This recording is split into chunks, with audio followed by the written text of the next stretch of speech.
Estamos em Daniel capítulo 7. Vamos dar uma atenção agora à visão que Daniel recebeu nesse capítulo. Vamos pedir que o Senhor seja tão gracioso conosco como foi com Daniel, ajudando-nos a entender o que tudo isso significa. Claro que teremos muitas limitações, ainda temos limitações, mas nós queremos que o Senhor revele alguma coisa que seja importante e que possa nos ajudar na nossa caminhada.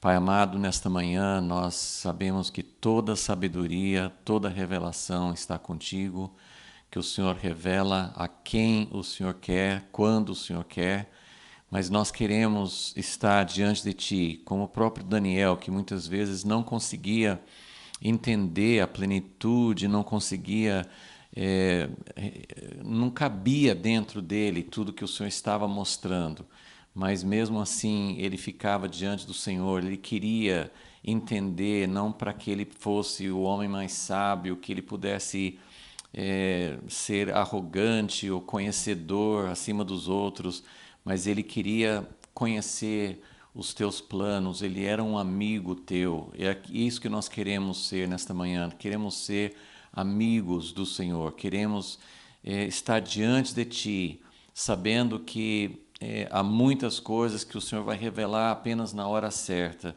mas nós queremos saber aquilo que é importante para nós nesse dia, nesta geração em que nós estamos. Por isso pedimos a tua ajuda, reconhecemos a nossa insuficiência, reconhecemos as nossas limitações, que são incalculáveis, mas também reconhecemos o teu amor e a tua misericórdia e pedimos que o Senhor levante realmente nos nossos dias pessoas, um povo, uma igreja, um povo santo que possa realmente entender e caminhar junto contigo naquilo que o Senhor está fazendo. Nós pedimos isso em nome de Jesus. Amém. Então, nós iniciamos na última aula o capítulo 7 de Daniel. Falamos mais de maneira geral na aula passada para dar uma visão da importância do capítulo e como que ele se encaixa dentro do livro, e mostramos que o capítulo é central, é uma revelação central, e que dentro do capítulo tem uma visão que nós não encontramos da mesma maneira ou com a mesma amplitude nem no livro de Daniel e nem em outras partes do Antigo Testamento, mesmo tendo outras visões de Isaías, Ezequiel e outros, Zacarias, do trono, da presença de Deus. Essa revelação que está em Daniel 7 é uma revelação especial, porque mostra aspectos que não encontramos em outras partes das Escrituras.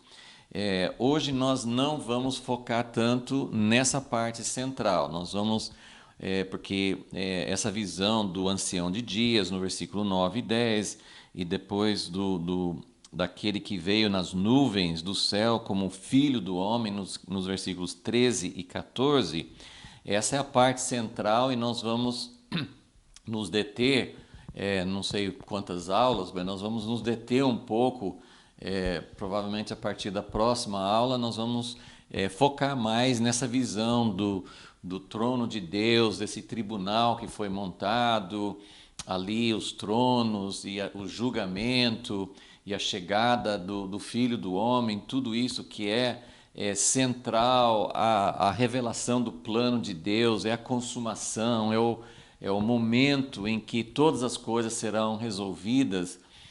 Nós vamos começar a focar mais detalhadamente nisso depois. Hoje nós queremos entrar um pouquinho na visão que Daniel recebeu. O plano do capítulo é que nos primeiros 8 versículos ele conta a visão que ele viu.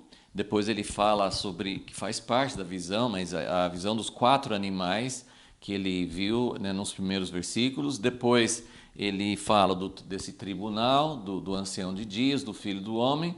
Até no meio dessa descrição ele volta a falar um pouquinho sobre o 4º animal, nos versículos 11 e 12.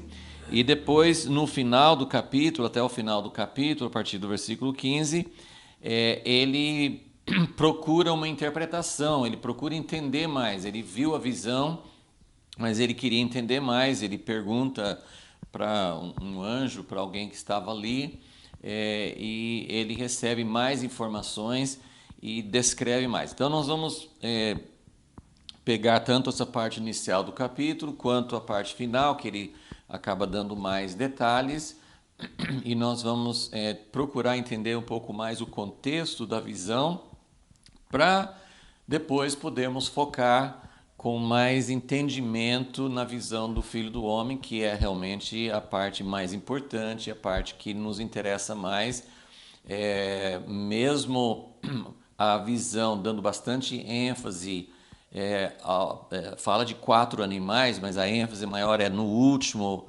animal, no último governo, o chifre. Então nós temos mais informações. Outras visões no livro de Daniel também vão completar mais dados sobre isso. Então nós vamos entendendo mais sobre esses fatos e esse plano que Deus deu, que Deus mostrou para Daniel. Então nós vamos começar no início do capítulo, vamos falar um pouquinho sobre alguns aspectos. É claro que aqui tem muita coisa que eu, por exemplo, não entendo, tem muitas coisas que eu não entendo, que eu não tenho revelação ainda.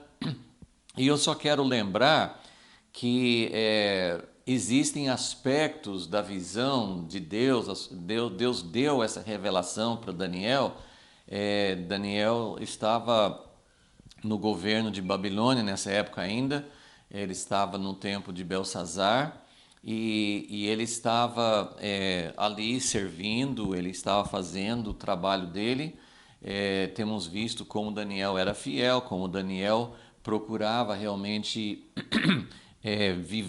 ser fiel com as responsabilidades. Ele não ficava alheio, ele não ficava alienado, ele procurava realmente servir de uma forma fiel e correta dentro do governo, mas o coração dele era para o plano de Deus, não só que Deus se mostrasse como soberano, que Deus governasse sobre os reis da Babilônia, depois da Pérsia. Não era só isso, mas era que ele pudesse realmente entender qual era o plano de Deus envolvendo, evidentemente, o povo de Israel, o povo dele, não somente porque era o povo dele, mas porque era o plano de Deus, era o plano da redenção, o plano que Deus estava desenvolvendo.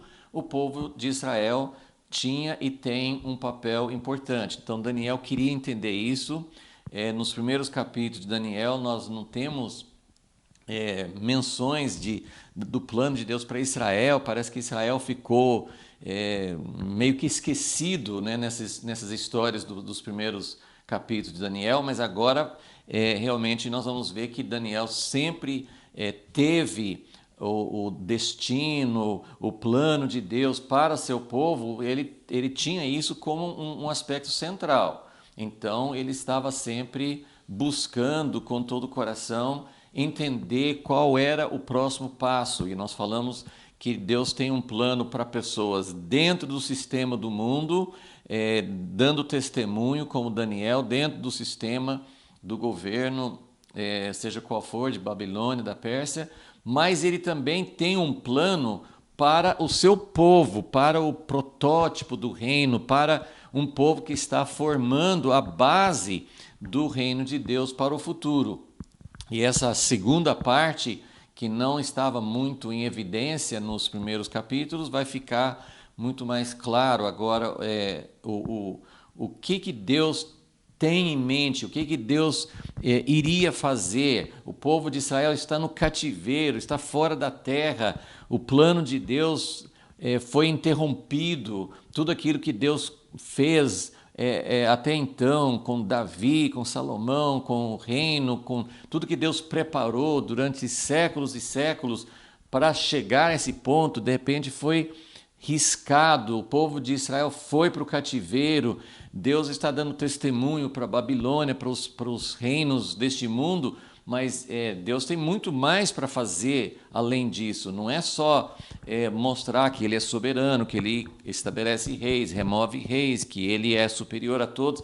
Ele tem algo que Ele está fazendo de uma forma mais escondida, um reino alternativo, um reino diferente, que não é o reino dominante ainda, mas que está se preparando para servir de base para o reino que Deus vai estabelecer sobre toda a terra. Então, esse aspecto do plano de Deus vai ficar mais em evidência. Essa visão do capítulo 7 tem muita conexão. Ele vai citar o povo de Deus, ele vai falar sobre o povo de Deus dentro do plano que Deus está desenvolvendo com todos os outros reinos, mas essa visão ainda foca mais os reinos. E é como o capítulo 2 de Daniel, o sonho de Nabucodonosor, que ele viu aquela estátua e Deus revelou através daquele sonho a sequência de reinos, o que aconteceria depois do tempo de Nabucodonosor, culminando na pedra que foi cortada do monte e que iria destruir, aniquilar todos os outros reinos e estabelecer essa pedra ia crescer, se tornar um monte que iria encher toda a terra, mas o foco para Nabucodonosor era mais o que iria acontecer com os governos deste mundo. E essa visão que Daniel recebe no capítulo 7 é um paralelo, é muito semelhante. Então vamos começar a ler, vamos comentando alguns aspectos. É claro, como eu repito, é claro que tem muita coisa que eu não vou poder tocar e tem muitas coisas que a gente ainda não sabe. E só a última coisa antes de começar a ler, em Daniel 12, no último capítulo de Daniel diz que não conseguiu, ele fala para o anjo que ele não conseguiu entender tudo que ele foi recebendo revelações nesses últimos capítulos de Daniel, e no final do livro o anjo falou várias coisas, vários números, várias coisas sobre o futuro, e Daniel falou assim, eu não consigo entender. E aí o anjo falou que era para ele selar o livro, porque essas coisas seriam para o tempo do fim, e somente no fim é que as pessoas iriam conseguir entender plenamente.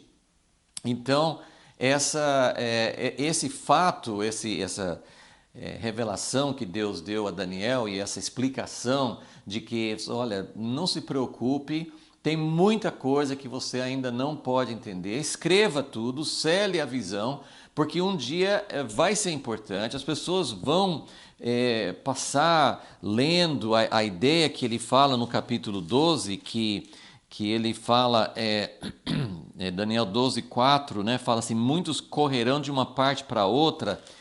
Não é muito a ideia assim de viagens, muita gente acha que está falando de viagens de avião, as pessoas vão correr de um lado para outro, mas a ideia aqui é lendo, é como se fosse lendo um pergaminho de um lado a outro, estudando, e o conhecimento, não o conhecimento científico, não o conhecimento humano, mas o conhecimento do plano de Deus vai aumentar no fim. Então essa é uma promessa que nós temos, de que na hora certa, Deus não revela essas coisas na hora certa. Deus revelou várias coisas, nós temos revelações como Daniel 7, as 70 semanas. Então nós temos revelações e previsões muito precisas, muito definidas, até envolvendo o tempo, mas ao mesmo tempo essas revelações, elas têm um fator de mistério, elas têm algo que só vai ficar claro mesmo no tempo do fim. Então, por isso nós temos que ter muita humildade, muita abertura, ainda que nós tenhamos uma explicação, ainda que leiamos, estudemos alguma coisa assim que fale, olha, esses 4 animais de Daniel 7 representam tais e tais reinos e vai acontecer isso.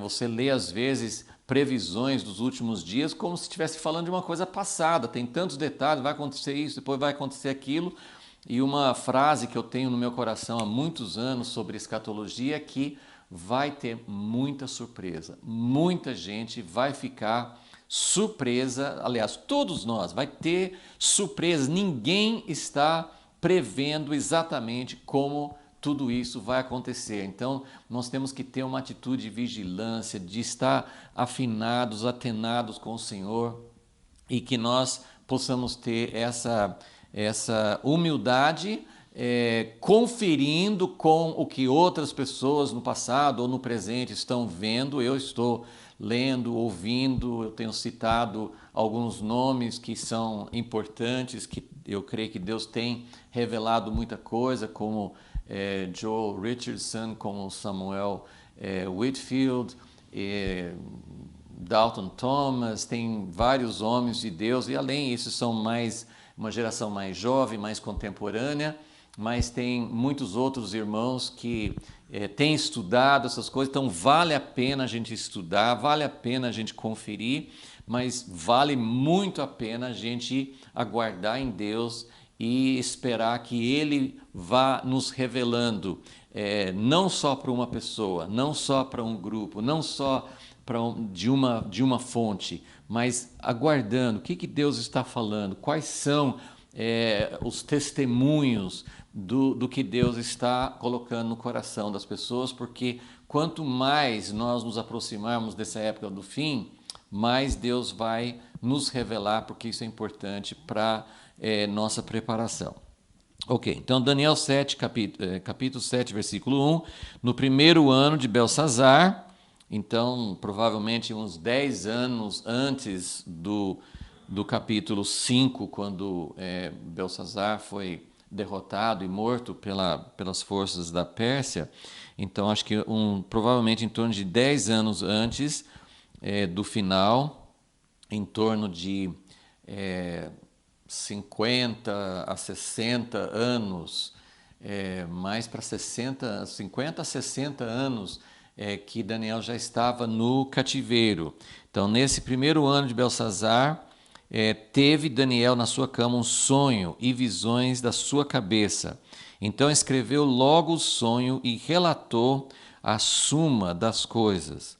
Disse Daniel, na minha visão, então isso aqui é o próprio Daniel relatando a visão. Na minha visão da noite eu estava olhando e vi que 4 ventos do céu agitavam o mar grande. 4 animais grandes, diferentes uns dos outros, subiam do mar. E aí ele vai descrever os 4 animais. Então, só fazendo um comentário rápido e até a gente pode ler alguns versículos, outros textos na Bíblia sobre isso. O número 4 é o número da terra, então fala os 4 cantos da terra. Era uma forma de falar, sabemos que o mundo não é quadrado, mas os 4 cantos da terra representam os quatro pontos, né, cardeais, as 4 direções, representa a terra toda. 4 é o número da criação, assim como 3 é o número da divindade, 4 é o número da criação, da terra. Então representa tudo. Então nós temos os 4 ventos. Os 4 ventos abrangem os ventos que vêm de toda a terra. Os ventos, vento é a mesma palavra vento, a mesma palavra sopro do Espírito de Deus. Então o vento pode ser, né, como no dia de Pentecostes veio um vento impetuoso, que era o Espírito Santo chegando, mas ventos também são forças que agem sobre os povos, sobre a criação. E o mar representa várias coisas na Bíblia, às vezes representa caos, turbulência, coisas profundas, representa às vezes morte, como, né, em Gênesis 1, que havia assim, tudo estava sem forma e vazia, assim, tudo era um grande mar. Então, quando a criação começa, só tem morte, não tem vida, e aí está aquele caos só com, né, o abismo das águas, e depois a vida começa quando a terra surge das águas. E Apocalipse 21 fala que na nova terra não vai ter mais mar. E eu fico pensando, puxa, quanta coisa maravilhosa tem nos oceanos, seres diferentes, não só peixes, mas existe toda uma variedade imensa de seres vivos dentro dos oceanos. Será que Deus não vai ter mar no fim? Mas eu creio que assim, não vai ter mar está se referindo a essa ideia simbólica de o mar representando uma profundidade de morte, de caos, de falta de ordem. O dragão, o Leviatã, é sempre visto como surgindo do mar, é lá que é o lugar de habitação dele. Então, o mar representa um lugar escuro, um lugar que é dominado pelo inimigo, não por Deus. Então, nesse sentido, não vai ter mais esse tipo de morte, esse tipo como se fosse algo contrário a Deus, contrário à vida. Agora, aqui fala que os 4 animais subiam do mar. Então, eu só quero ler talvez 2 ou 3 textos para pensar um pouquinho sobre isso. Um está em Isaías capítulo 17.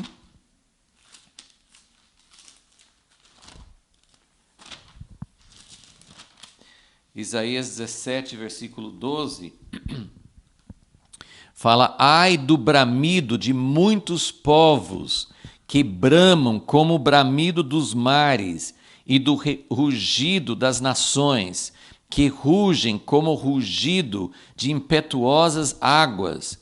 Embora rujam as nações como o rugido das muitas águas, quando ele as repreender, fugirão para longe, serão levadas como a palha dos montes diante do vento, como a poeira diante do tufão.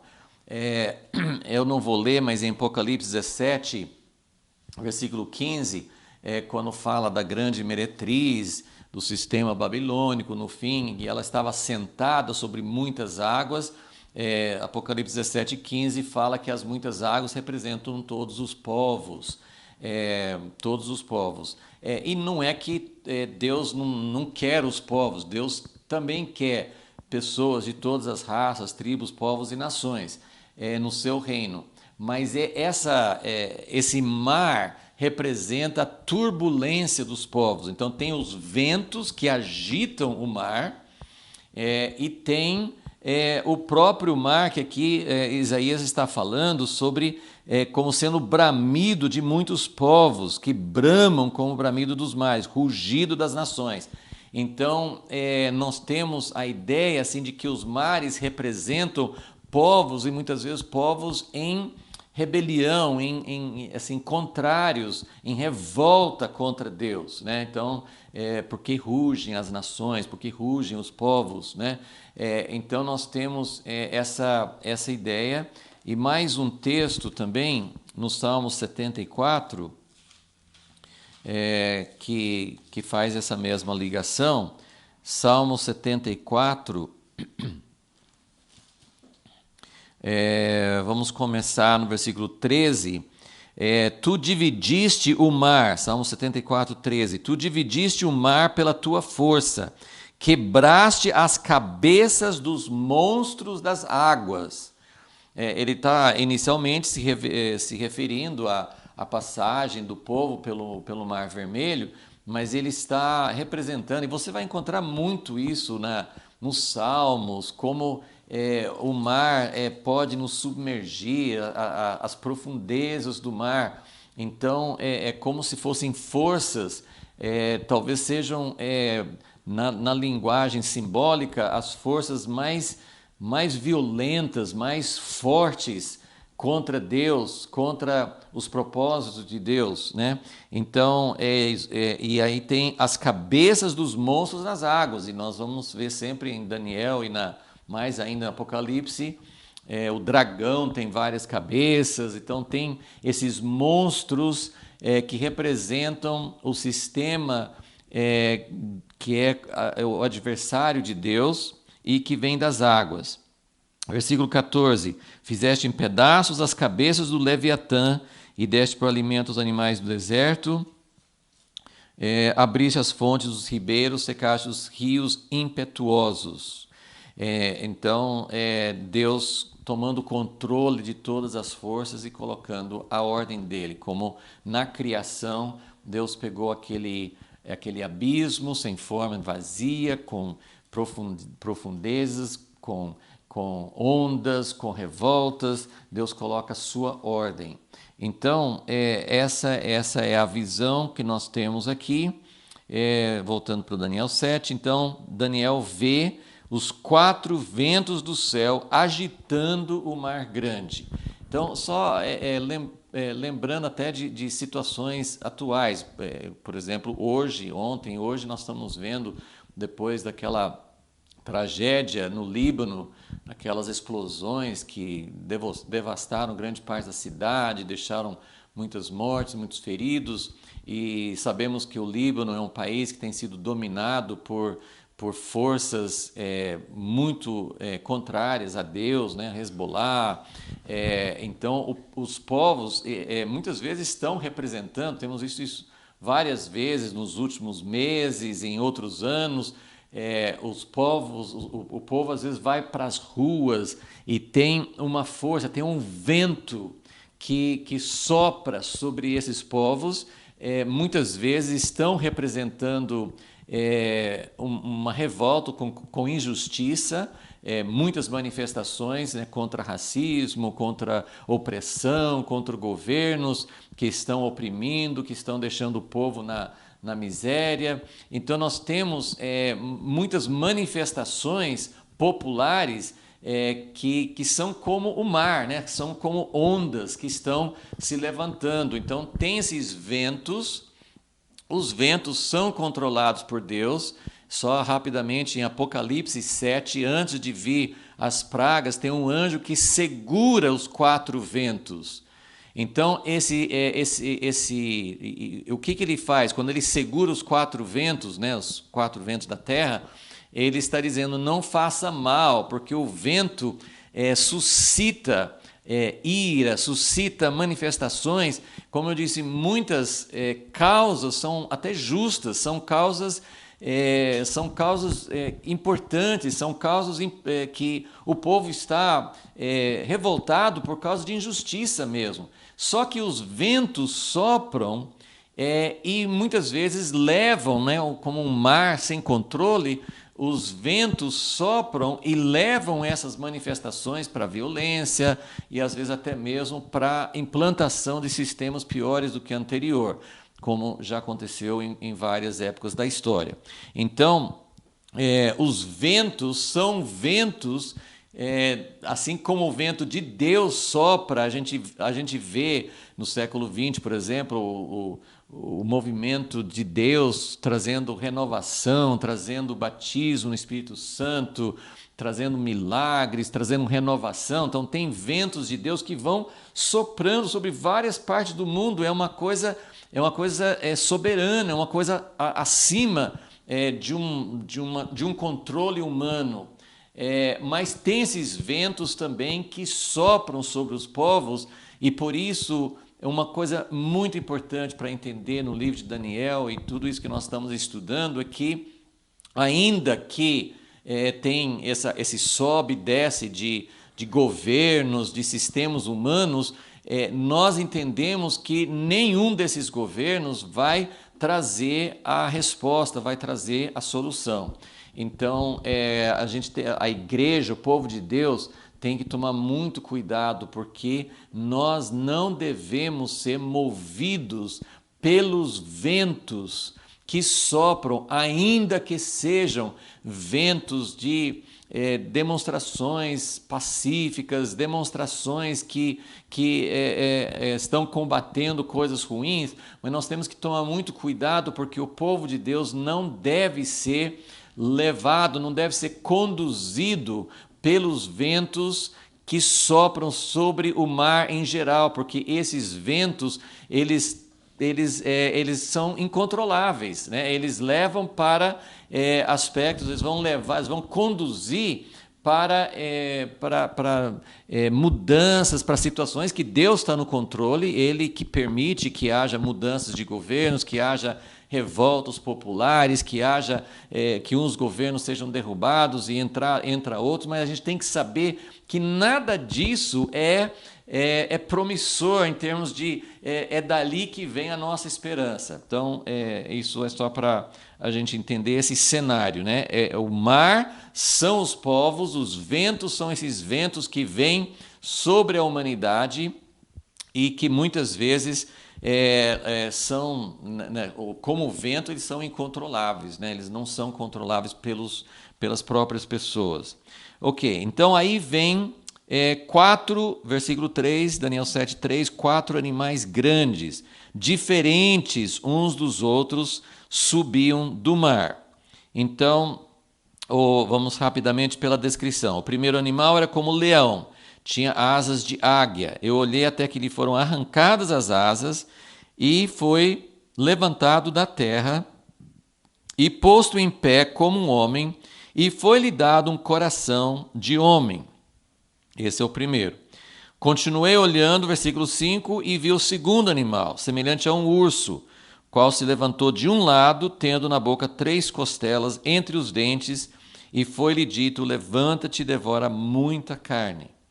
Versículo 6, o terceiro animal, eu continuei olhando, vi outro animal semelhante a um leopardo, tinha 4 asas de ave nas costas. Este animal tinha 4 cabeças e foi-lhe dado domínio. E aí vem o quarto animal. Depois disto, continuei olhando nas visões da noite e vi o quarto animal, terrível e espantoso, muito forte, o qual tinha dentes grandes de ferro. Ele devorava e fazia em pedaços e pisava aos pés o que sobrava. Era diferente de todos os animais que apareceram antes dele e tinha 10 chifres. Versículo 8, estando eu observando os chifres, vi que entre eles subiu outro chifre pequeno. 3 dos pequenos chifres foram arrancados diante dele. Neste chifre havia olhos como os olhos de homem e uma boca que falava com vanglória ou arrogância. Ok, então aqui nós temos 4 animais, é uma sequência, como muitos têm assinalado, nós podemos concordar que é um paralelo, ainda que a simbologia seja diferente, mas o sonho de Nabucodonosor, em Daniel 2, também falava de de uma sequência de 4 reinos. E esse aqui também fala de 4. Existe uma ideia de que aqui em Daniel 7, esses 4 possam ser contemporâneos. E isso é baseado principalmente no versículo 12, quando ele fala que, no versículo 11, ele fala que esse quarto animal foi morto e entregue para ser queimado pelo fogo. E no versículo 12 ele fala: quanto aos outros animais, foi-lhes tirado domínio, mas foi-lhes dada prolongação de vida até certo espaço de tempo. Então esses 2 versículos parecem indicar que os 4 são contemporâneos, mas são aspectos diferentes que até podem ser, as duas coisas podem ser verdade, porque a profecia, a simbologia, ela admite mais de uma aplicação, ela pode se cumprir de várias maneiras. Nós vamos falar sobre isso, de vez em quando nós temos falado sobre isso nas aulas, como uma profecia ela pode ter 2 ou 3 cumprimentos. Então a gente precisa entender entender um pouquinho, né? Porque entender a profecia, claro que nós não entendemos.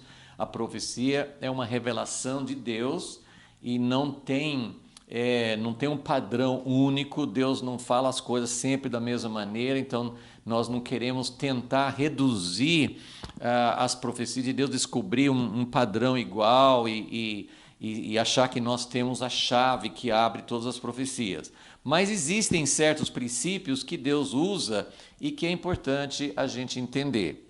Mas só para colocar isso, então existe a possibilidade desses 4 reinos serem contemporâneos, né? Ele viu os 4 animais, né, parece subindo do mar, não disse se era tudo ao mesmo tempo ou um após o outro, mas como esses 4 animais representam reinos, né? Isso ele fala quando Daniel pede a explicação.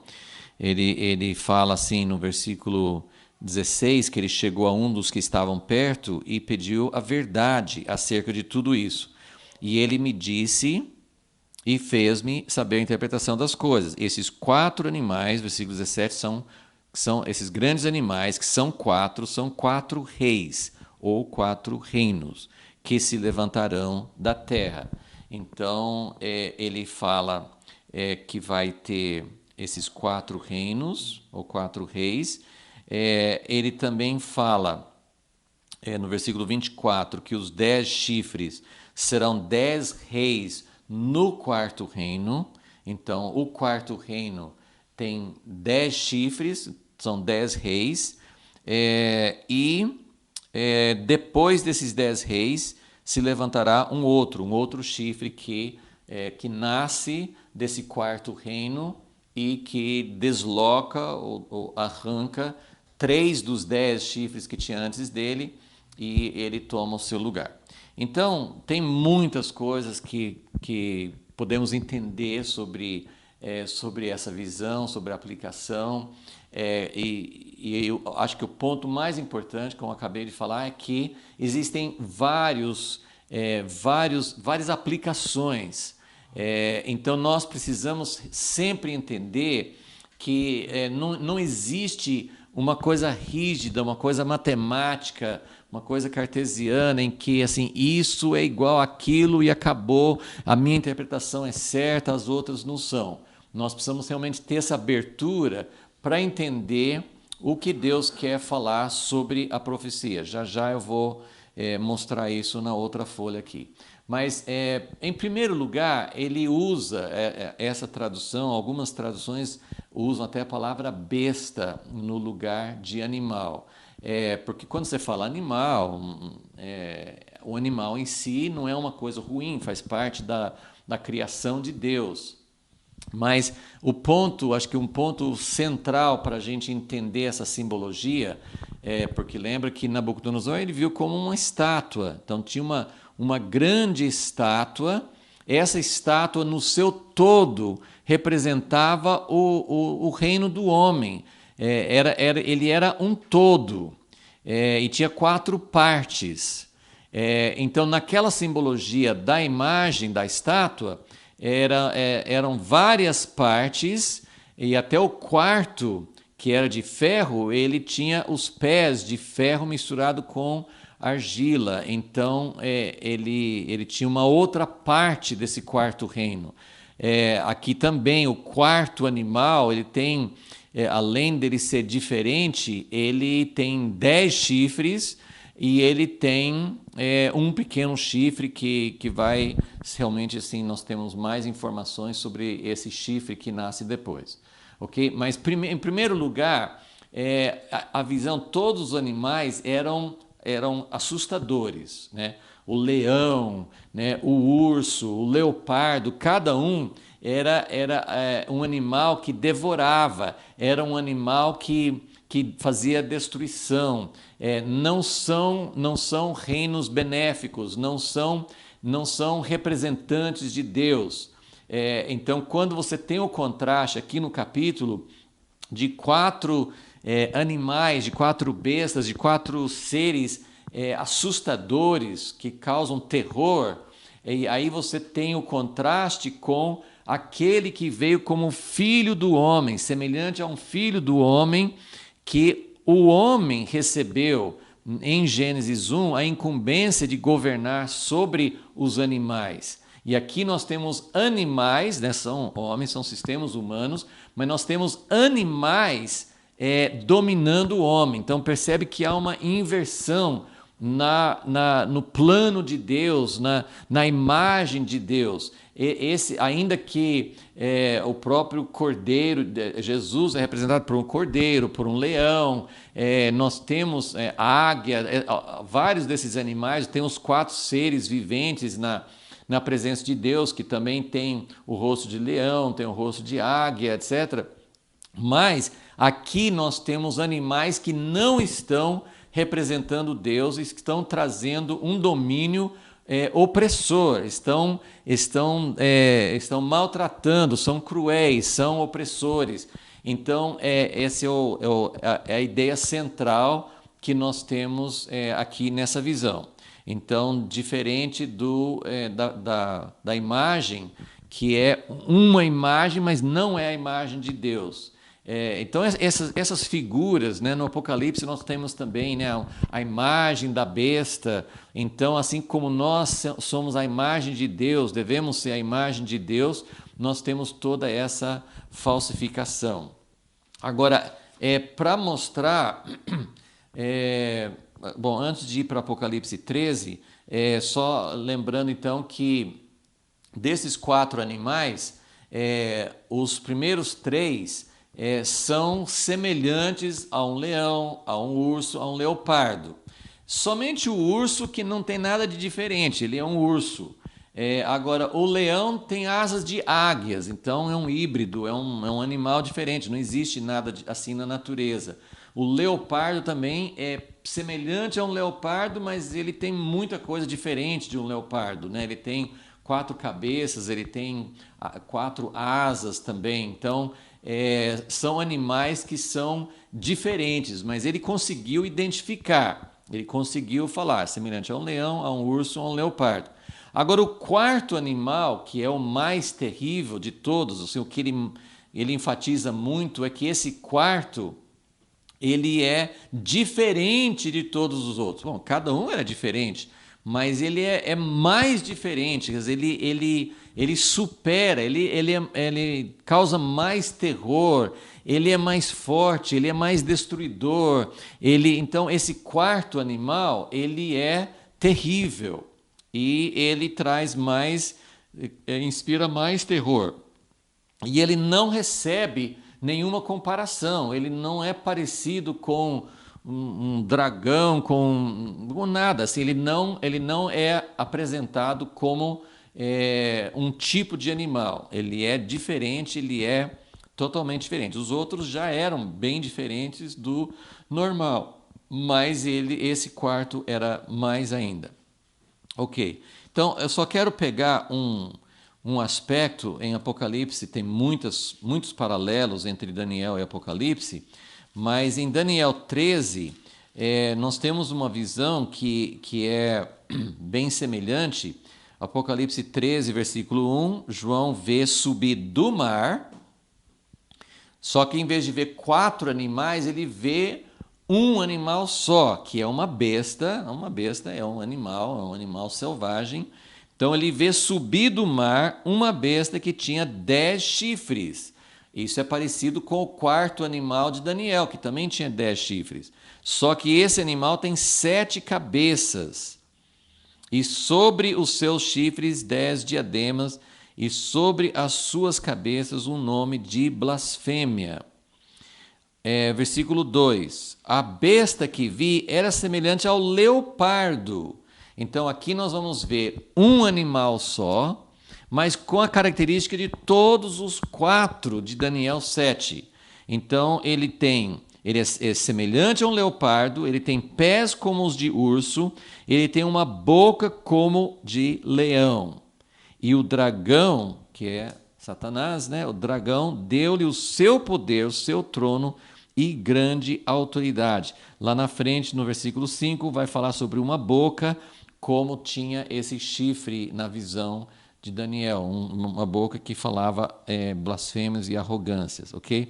Tem muitas semelhanças, depois a gente também vai fazer outros paralelos, mas o que eu quis mostrar é que na visão de João, no Apocalipse, ele vê o dragão, que é Satanás, o grande adversário de Deus, a serpente, o dragão.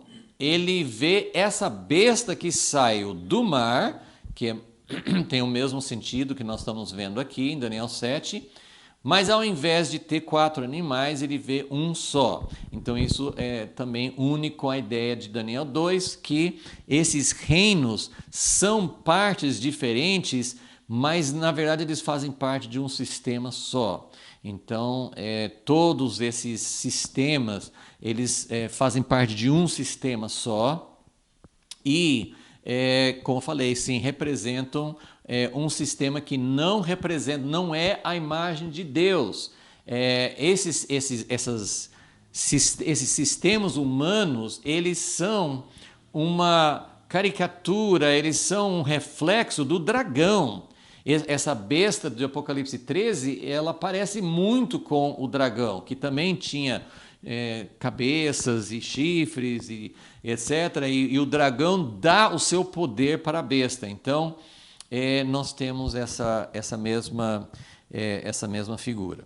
Ok, então, não vou entrar em grandes pormenores, mas, voltando a Daniel 7, o primeiro animal que era como leão e tinha asas de águia, e ele viu essas asas serem arrancadas, ele foi levantado da terra. Então tem algumas semelhanças com Nabucodonosor. Nabucodonosor é chamado de leão mais de uma vez em Jeremias, em outros textos. Ele é chamado de um leão, e ele passou por aquela experiência no capítulo 4 de ser de ter as unhas crescendo como garras de uma ave, parecia uma águia. Então, várias coisas aqui nessa imagem do primeiro animal. Depois as asas foram arrancadas, ele foi levantado da terra e ele recebeu um coração de um homem, que pode se referir àquele momento em que Nabucodonosor voltou a ter a mente e o coração de um homem depois de ficar vivendo como animal. O urso seria o reino que vem depois. Ele está de um lado, porque era o reino dos medos e dos persas. Os persas eram mais fortes, então talvez isso signifique que ele se levantou mais de um lado. E ele estava comendo 3 costelas e era para comer muito mais carne, então ele ia devorar mais povos além do que ele já tinha devorado. Alguns fazem um paralelo dessas 3 costelas com 3 reinos que a Pérsia conquistou inicialmente. Depois, no versículo 6, o terceiro animal, que era semelhante a um leopardo. O leopardo, ele é uma característica, ele é muito rápido. A conquista de Alexandre o Grande foi muito rápido. Então, é um leopardo que ainda tem asas de ave. Então, ele realmente foi algo assim muito notório, como Alexandre o Grande conquistou o reino dele em pouco tempo. Foi uma conquista muito rápida. Ele tinha 4 cabeças. Isso pode se referir ao reino que, depois da morte prematura de Alexandre o Grande, ele deixou para 4 ou 5 generais, mas pode representar isso. E ele recebeu domínio. Como nós sabemos, todos esses reinos recebem domínio, não é algo que origina em si próprios, ok? Então, nessa linha de pensamento, então aqui eu quero chegar ao ponto que já comentamos um pouquinho quando falamos sobre Daniel 2, mas quando tem essas duas revelações, Daniel 2 para Nabucodonosor, aqui os 4 animais para Daniel, a ideia que a maioria dos estudiosos segue é que representam 4 reinos, que seria Babilônia, o primeiro, a Pérsia, né, os Medo-Persas, né, o segundo reinado, e depois o terceiro foi a Grécia. E aí a dúvida sobre os primeiros 3, existem outras teorias, mas a maioria concorda com essa sequência dos 3, mas depois o quarto tem essa dúvida, que na tradição era sempre considerado Roma, que era o reino que veio depois da Grécia.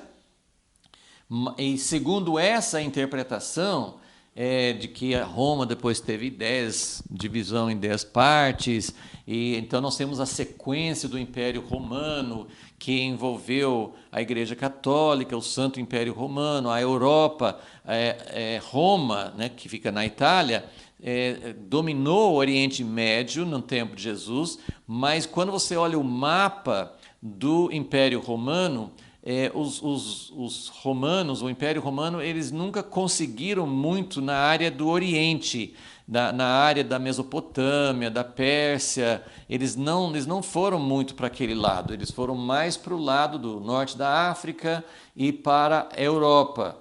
Então, a própria sequência do Império Romano seria mais voltado para a Europa, tanto é que muita gente interpreta como o anticristo sendo o Papa, ou vindo da Europa, né, a União Europeia, os países da Europa, como se essa união fosse a base para o anticristo.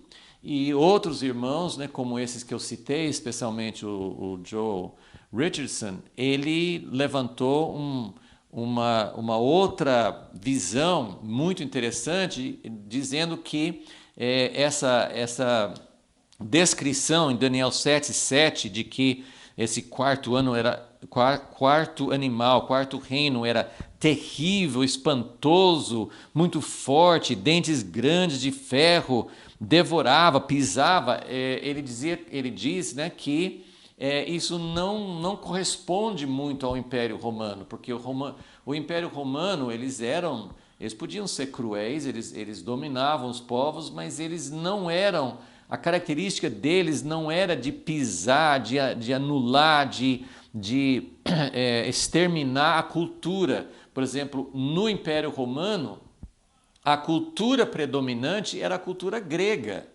E mesmo outros povos, o problema dos romanos com os judeus é que os judeus eram sempre rebeldes e não aceitavam, mas a princípio o povo judeu, o povo de Israel, podia continuar com a cultura deles, com o templo deles. Então Roma não era de pisar, de exterminar, de anular os reinos que eles ocupavam. E quem tinha mais essa característica era o Império Islâmico. Então, para essa linha de interpretação, o quarto reino não seria Roma, o quarto reino seria o Império Islâmico. E hoje nós temos muito mais sinais de um Império Islâmico voltando do que de qualquer coisa da Europa. Tem uma força econômica, né, a União Europeia, mas hoje não representa uma força dominante no mundo. A Igreja Católica também não representa isso, não tem, né, o Papa, ainda que seja uma pessoa de importância, de peso no mundo, ele não tem essa característica que tinha na Idade Média, de ser alguém que tenha intenções ou capacidade, intenções, potencial para dominar, para se tornar. Tudo pode acontecer, as coisas podem virar, né? O que está aparecendo hoje pode não ser o que vai aparecer amanhã, mas hoje os sinais apontam mais para o Império ressuscitado, inclusive a Turquia. Esse líder da Turquia, Erdogan, né? A gente geralmente fala com G, né? Como pronuncia em português, mas Erdogan é um líder que tem ambições, assim como Saddam Hussein tinha, como o Irã tem, né? Então tem várias forças islâmicos que têm realmente a pretensão de ressuscitar o califado que caiu depois da Primeira Guerra Mundial. Os otomanos foram derrotados e é interessante que nós estamos muito próximos do centenário. A Primeira Guerra Mundial terminou em 1918. Foi o fim do domínio dos otomanos sobre o Oriente Médio, por exemplo, mas o próprio governo da Turquia deu fim ao califado e virou um estado secular de 1923 para 24. Então, agora, 2023, que nós estamos mais próximos, vai fazer 100 anos que acabou, realmente, oficialmente, acabou o califado dos islâmicos. E então, algumas pessoas estão apontando que as intenções da Turquia são muito claras, ele não está escondendo, assim como Hitler não escondeu o que ele queria fazer. A Turquia está deixando muito claro o que eles pretendem fazer, eles estão fazendo alianças, estão preparando o caminho. Então, e toda a profecia bíblica tem muito mais a ver com o Oriente Médio do que com Europa ou outras partes do mundo.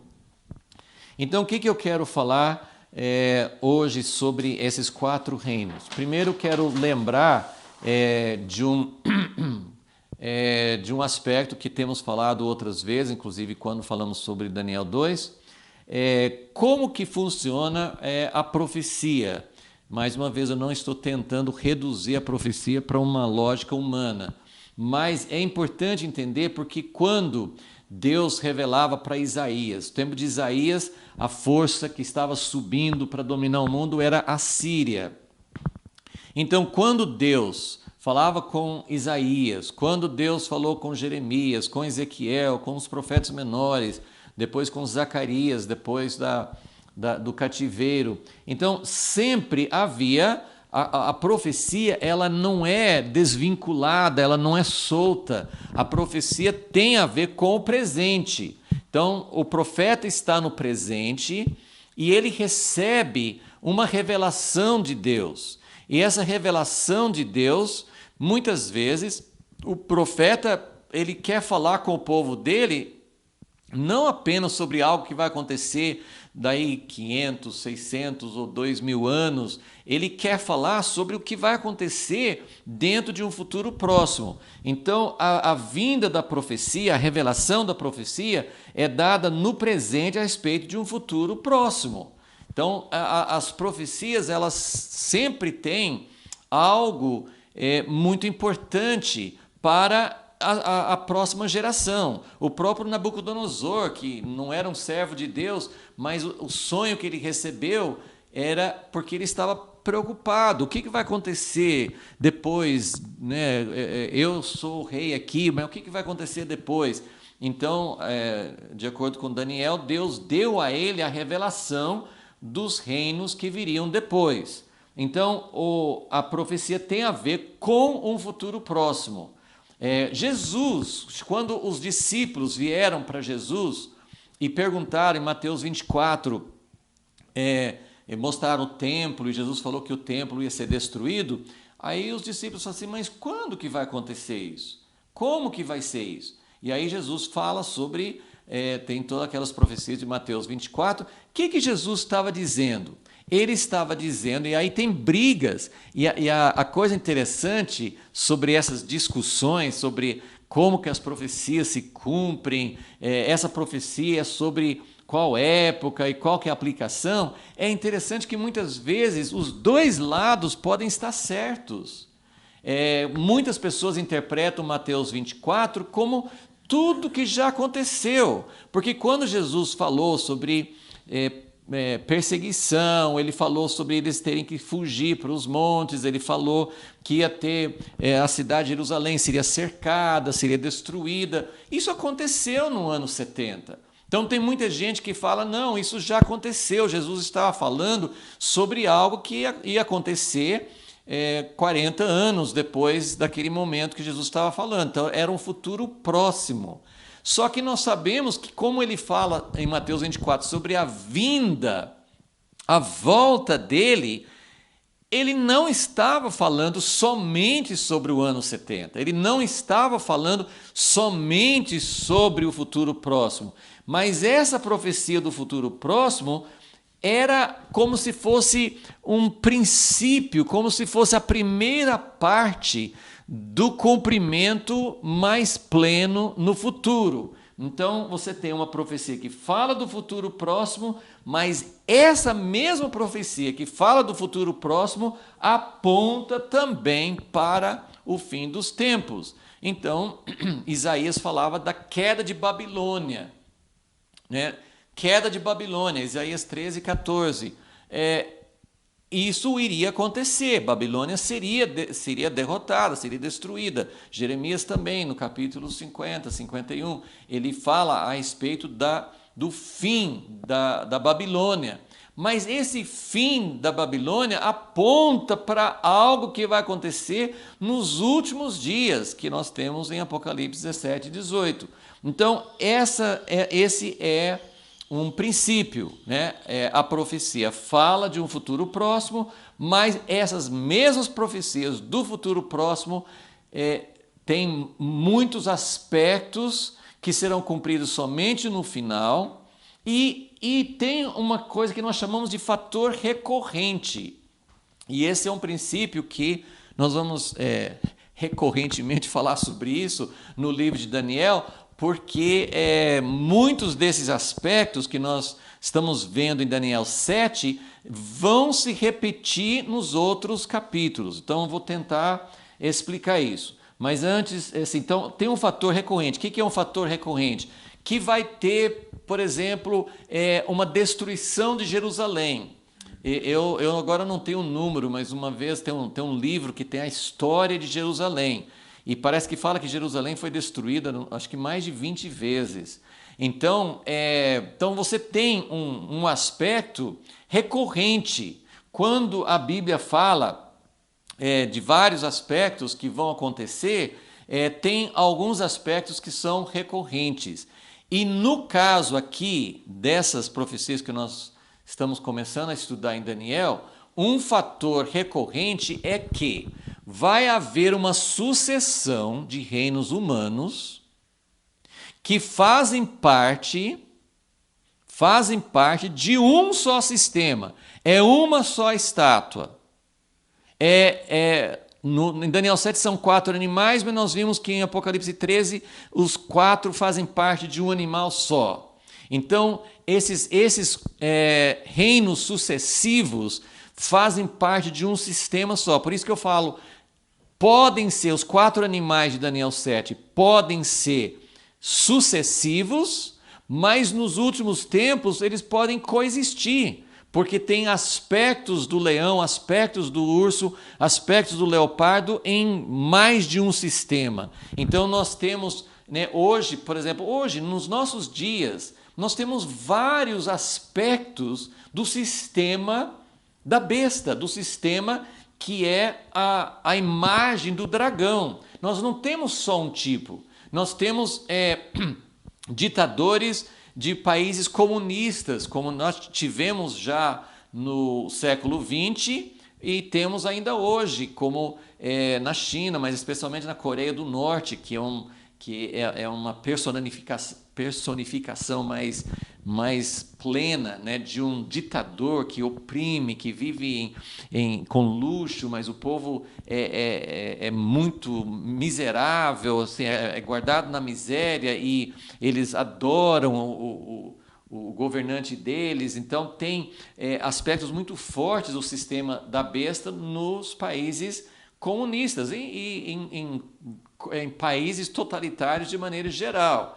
E nós temos esses outros ditadores, né? o do Irã, o Ayatollah do Irã, nós temos aquele da Síria, nós temos esses movimentos como Hamas e Hezbollah, temos esse da Turquia. Então você tem pessoas que são de uma natureza diferente, mas fazem parte do mesmo sistema.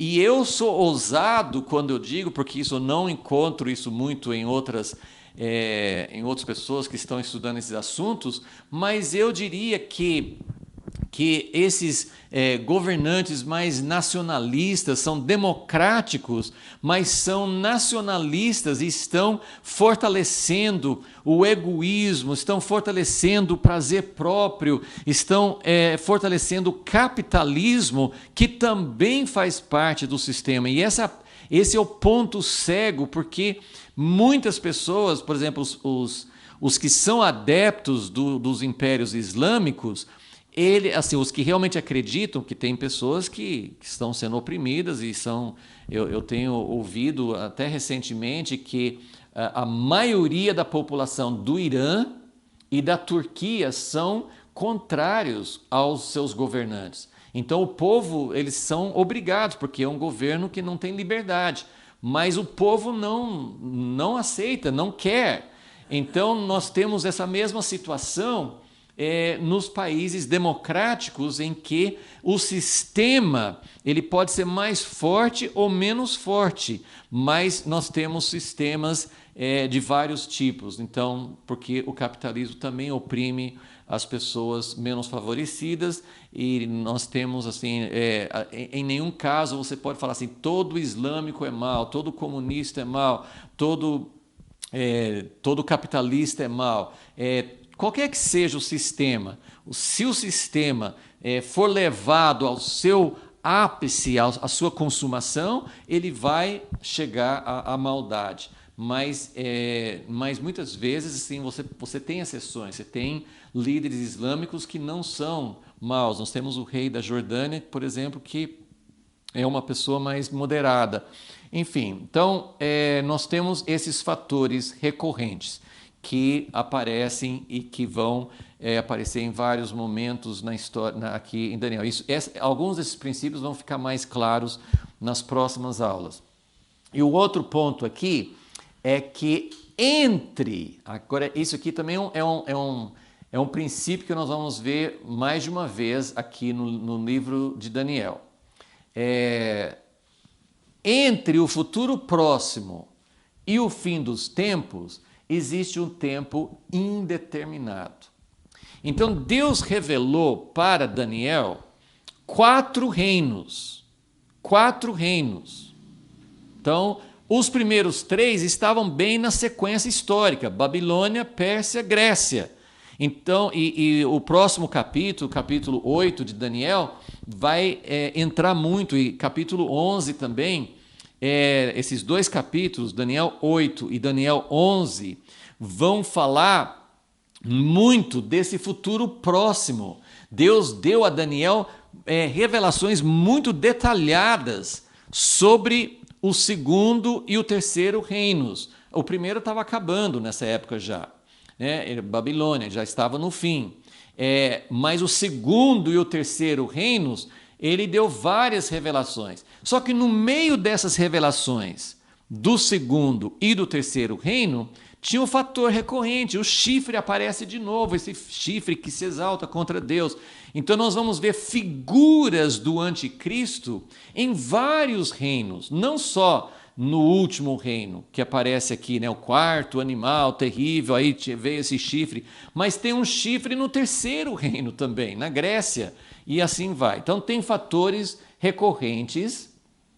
Agora, quando a gente pensa 4 reinos, então chegou o 4º reino, acabou. Vai surgir o pequeno chifre e vai ter esse tribunal e acabou. Não é bem assim. Esse futuro próximo pode... o futuro próximo, ou seja, o 4º animal, ele vai apontar para um outro tipo de 4º animal no fim. Por isso que a briga não precisa ser entre será que o 4º animal é Roma ou será que o 4º animal é o reino islâmico? Eu acredito que ele pode simbolizar os dois, né? Porque o 4º animal, Roma, ele não era o 4º definitivo. E depois, quando veio o reino islâmico, ainda não é o final. Parece que vai retomar agora. Mas é por isso que nós temos um fator indeterminado.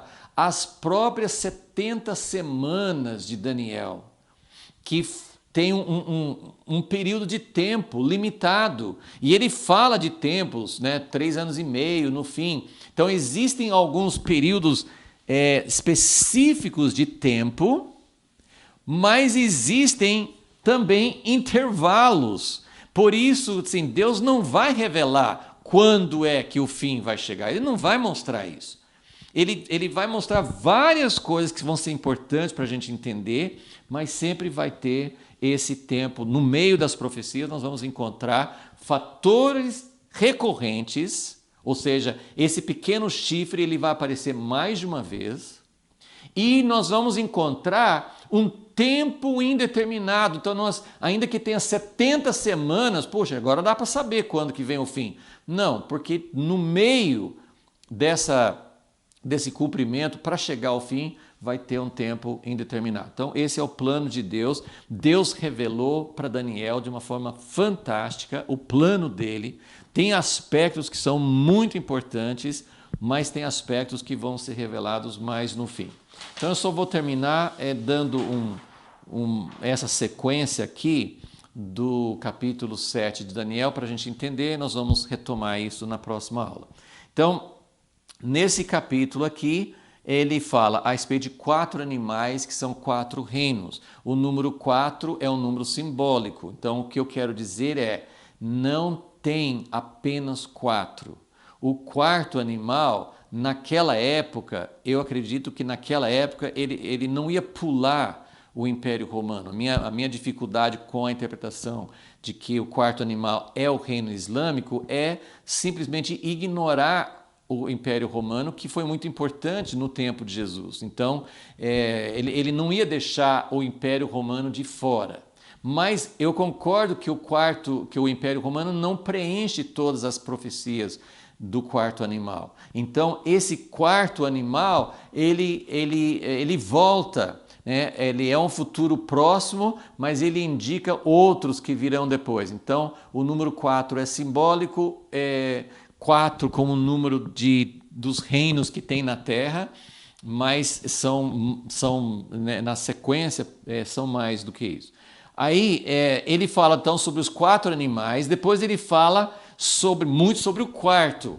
Então o quarto é quando o reino humano, nós vamos falar mais sobre isso, mas esse quarto, todos os anteriores, como Nabucodonosor, como a Pérsia também, todos os reinos, eles representavam esse sistema da besta, o sistema que segue o dragão. Não é a imagem de Deus, não é a imagem que Deus quer que o homem tenha para governar. É uma imagem terrível. Os governos humanos são animais, são feras, são bestas, são expressões do dragão, não são expressões de Deus. Então, o quarto, ele chega a encarnar isso de uma forma muito mais plena. Então, nós chamamos isso de plenitude do mal. Então, nós temos isso em muitos lugares na Bíblia. Em 2 Tessalonicenses 2, fala que Jesus não vai voltar enquanto o homem do pecado não se manifestar. Então, nós temos a manifestação de Jesus através do seu povo, mas nós temos a manifestação do inimigo através do seu sistema. Então, o quarto reino vai chegar à plenitude. O quarto animal é terrível, mas do quarto animal nasce um chifre, que é pior ainda. Então, essa é a encarnação, e tem várias profecias no livro de Daniel que vão mostrar sobre isso. E depois, então, nós vamos mais nas próximas aulas, né? Nós vamos falar mais sobre essa visão do tribunal de Deus, mas na visão de Nabucodonosor, ele viu uma pedra sendo cortada sem mãos humanas e acabando com tudo. Mas essa visão de Daniel é muito mais completa. É uma pedra, Jesus é a pedra que vem e destrói todos os outros reinos. Mas aqui nós temos uma visão muito mais detalhada, muito mais completa, porque tem um tribunal. Deus podia agora, ele podia fazer assim, chega, acaba, vou destruir tudo. Não, Deus faz as coisas com justiça. Então, apesar de todo o mal, de ser evidente o mal que os governos humanos estão fazendo, ele coloca um trono e ele tem a sua corte, ele tem o seu tribunal, e esse tribunal vai julgar. Isso fica muito claro durante todo, né, assim, várias referências a isso no capítulo, e que vai mostrar que a transferência do reino, de todos esses sistemas anteriores, e principalmente do quarto, a transferência do reino vem através de um julgamento, como o princípio que nós temos nos países democráticos, que você não condena um criminoso só porque todo mundo sabe que o cara é mau, põe na cadeia. Não, tem que ser julgado. Então, por isso que nós temos o judiciário. Só que o nosso é muito falho, né? Aí nós temos o tribunal de Deus, que é perfeito e que vai julgar. E aí nós temos essa parte aqui, nós vamos falar mais também nas próximas aulas, mas é interessante em Daniel 7, versículo 18, de repente, porque ele já falou do Filho do Homem, no versículo 14, que vai receber o domínio, a honra e o reino. E depois no versículo 18 fala, mas os santos do Altíssimo receberão o reino. Então aqui nós temos um outro aspecto que entra, um outro fator que entra. Os santos do Altíssimo vão receber o reino, isso é bondade de Deus, porque nós não merecemos nada, mas Jesus, o Filho do Homem, ele vai receber o reino e ele vai dividir conosco.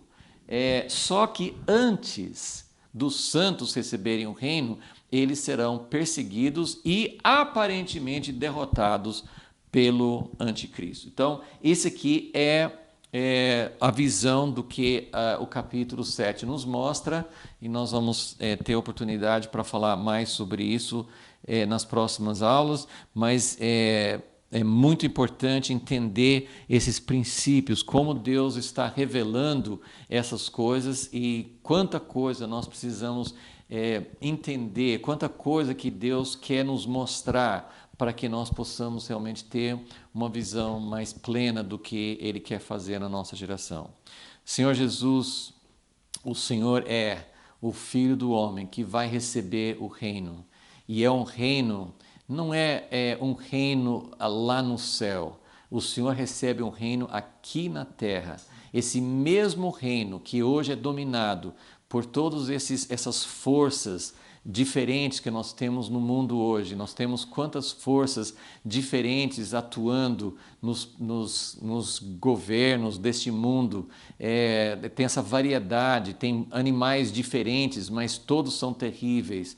Nós temos tudo isso acontecendo, mas esse domínio sobre o Brasil, sobre a China, sobre a África, sobre a Rússia, sobre toda a Ásia, toda a Europa, Oriente Médio, as Américas, todo esse reino que o sistema do dragão, o sistema da besta está dominando e vai dominar com mais força e com mais plenitude de revelação do mal, mas todos esses reinos serão reinos do Senhor, e o Senhor decidiu, por misericórdia, compartilhar conosco. Nós agradecemos a Ti por nosso chamado, te agradecemos por essas revelações e pedimos que o Senhor abra cada vez mais. Ó Deus, não como pessoas que queiram saber, Senhor, cada vez eu peço a Ti, Senhor, não devemos ter a motivação de querer ser alguém que entende os tempos do fim. Nós não queremos ser sábios aos nossos próprios olhos, não queremos ter o domínio das revelações de escatologia, não queremos ter as chaves do que vai acontecer. Eu sei o que vai acontecer. Nós queremos ser muito humildes, queremos ser muito quebrantados diante de Ti, mesmo porque tem aspectos difíceis de enfrentar, ó Deus, mas que nós possamos ser preparados por Ti, que possamos ser como Daniel, com a mesma atitude, o mesmo coração dele. Eu peço a Ti em nome de Jesus. Amém.